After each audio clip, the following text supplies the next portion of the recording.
Understand the concept of the rate-determining step, RDS, in a multi-step reaction mechanism. The overall rate of the reaction is limited by the slowest elementary step, often called the rate-determining step. This step acts as a bottleneck. The reaction cannot proceed any faster than this step allows. Identify the rate-determining step in the proposed mechanism. Step 1. Number 2 gives NO plus number 3 is labeled as slow. Step 2. Number 3 plus CO gives number 2 plus CO2 is labeled as fast.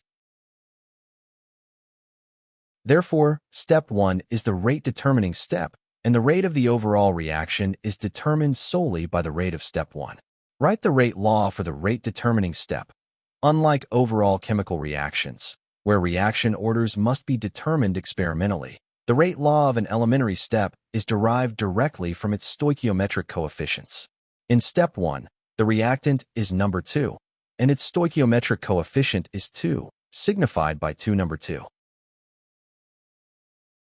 This means 2 molecules of number 2 must collide in this elementary step, making it a second-order process with respect to number 2.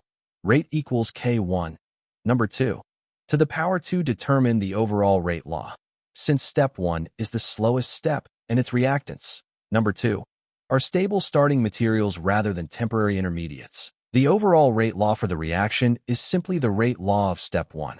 This gives an overall rate law of rate equals K, number 2, to the power 2. Conclude.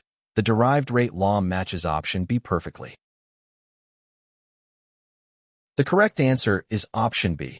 Rate equals K, NO2, to the power 2.